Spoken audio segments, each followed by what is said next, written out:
Bon, eh bien, bonjour à tous et bienvenue au webinaire de printemps Dynamis 2025. Donc, je suis Jean-François Faure, je suis le secrétaire exécutif de Dynamis. On va commencer par un petit tour de table, une petite introduction avant d'attaquer les présentations.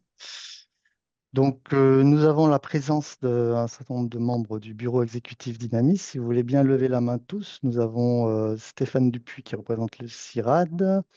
Nous avons Nadia Landachoko qui représente le CNES. Nous avons Monsieur Jean-Philippe Caminade pour l'IRD, Monsieur Jean-Paul Samper pour l'IGN, Monsieur Morel pour l'INRAE et Monsieur Étienne Berthier pour le CNRS. Nous avons également nos quatre panélistes qui je vais demander de se présenter très brièvement, s'il vous plaît, commençant par Thomas Pétillon. Alors bonjour à tous, Thomas Pétillon, je suis chargé de mission au sein du groupement d'intérêt public Aménagement du territoire et gestion des risques. Merci Thomas. Arnaud Seit. Oui, bonjour à tous. Donc Arnaud Seit, responsable du pôle satellite au CEREMA au sein de la direction territoriale Occitanie à Toulouse. Merci Arnaud. Monsieur Pierre Sicard. Bonjour, je suis Pierre Sicard, je suis chercheur, je travaille sur les impacts de la pollution de l'air et du changement climatique sur les écosystèmes forestiers et expert au sein des Nations Unies pour l'air sain en ville. Et je travaille à Sophia Antipolis à Trieste. Merci Pierre. Et enfin, Monsieur Rémi Cresson. Bonjour, je suis Rémi Cresson, ingénieur à l'UMRTTIS et je suis responsable technique du Centre de données spatiales Montpellier, du pôle TEIA. Bon, Rémi, on ne voit pas ta caméra, mais c'est pas Ouais, grave. je crois que là, elle a rendu l'âme Elle a définitivement. rendu J'aurais l'âme. pas dû Aïe, la aïe, aïe. désactiver. Ouais. Très bien. Bon, sans tarder, je vais partager mon écran pour vous faire un petit mot d'introduction. Alors, dites-moi si vous voyez bien le petit diaporama. Oui, c'est Oui, bon. oui, c'est bon. OK. Donc, pour certains d'entre vous, vous avez peut-être ou pris l'habitude de participer à ces webinaires. Nous avons lancé un cycle de webinaires l'année dernière avec des webinaires de printemps, d'été et d'automne.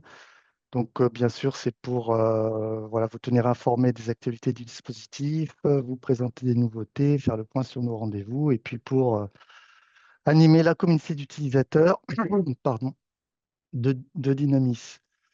Alors, un tout petit mot d'introduction juste pour rappeler certains des thèmes qu'on a abordés lors du dernier webinaire qu'on a eu qui s'est produit à l'automne 2024.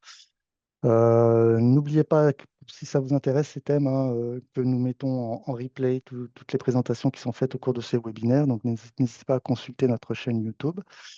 Nous avions évoqué pas mal d'évolutions à venir Dynamis lors d'un des webinaires de l'année dernière concernant des développements sur de nouvelles interfaces Dynamis avec des nouveaux services, des nouvelles fonctionnalités. Euh, Évidemment, c'est un développement lourd, donc on a quelques petits délais. On avait prévu ça au printemps, au début d'année. Et là, aujourd'hui, l'ouverture prévisionnelle est en juin 2025, donc on vous tiendra informé. Il y aura probablement un webinaire spécifique consacré à ça. Aujourd'hui, webinaire cas d'usage focus urbain. Alors, simplement, pourquoi ce webinaire? On a eu des remontées, quand même pas mal de remontées d'utilisateurs de votre part qui sont demandeurs de plus de partage sur les cas d'usage. Donc, on s'est dit que c'était une bonne idée de consacrer ce webinaire de printemps à ce type de présentation. C'est également notre souhait à Dynamis. On souhaite et on cherche depuis pas mal de temps à valoriser les cas d'usage qui sont faits par vous des données que l'on diffuse dans le site web, sur le réseau social LinkedIn. Pour l'instant, on n'a pas réussi vraiment à trouver la bonne formule hein, pour avoir une vraie dynamique collaborative, on va dire, qui s'enclenche avec les utilisateurs qui souhaiteraient valoriser leur cas d'usage, mais on est tout à fait disposé à aller plus loin et on a mis en ligne déjà des outils sur le site web pour que vous puissiez nous faire remonter des cas d'usage, qu'on puisse les valoriser. Le thème de la dynamique urbaine, bah, il y a eu un atelier des applications aux dynamiques urbaines organisé par le pôle TIA avant-hier et hier. Donc, ça fait un peu suite ce webinaire. Donc, je vous invite à consulter le site web du pôle TIA pour avoir accès à ce qui s'est dit pendant 2 jours à Lyon sur cet atelier qui a dû être très intéressant, auquel je n'ai pas pu participer. Peut-être certains d'entre vous vont participer. Également, bon, le PCRS, il y a un webinaire actuellement aussi ce matin hein, de nos collègues de Pygma sur le thème. Il y a un agenda assez dense aussi au CEREMA sur les aspects urbains. Et puis on a aussi avec Rémi à Montpellier des choses qui se mettent en place que vous découvrirez. Donc ça nous a paru intéressant de creuser. Et aussi, juste pour rappel, hein, cette année, l'année prochaine, il y aura une montée en puissance, comme vous pouvez le lire, de données résolues, très résolues, qui pourront servir, mais pas que, à des applications urbaines.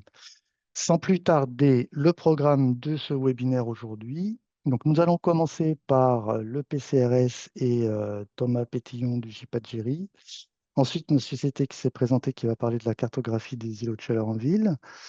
L'inventaire des arbres en milieu urbain prendra la suite avec M. Sicard et on terminera par Rémi Cresson avec l'emprise du bâti à partir des couvertures Spot 6 dynamisme. N'oubliez pas que ce sont des présentations assez courtes, 15 minutes, qu'il y a 5 minutes de questions-réponses. Vous avez dans votre interface la possibilité de poser des questions en ligne, donc il n'y aura pas d'ouverture de micro. Donc n'hésitez pas à poser vos questions au fil de l'eau ou à la fin des présentations et l'intervenant répondra à vos questions lorsqu'il aura terminé sa présentation. Voilà, je départage l'écran et je laisse tout de suite la parole à Thomas Pétillon.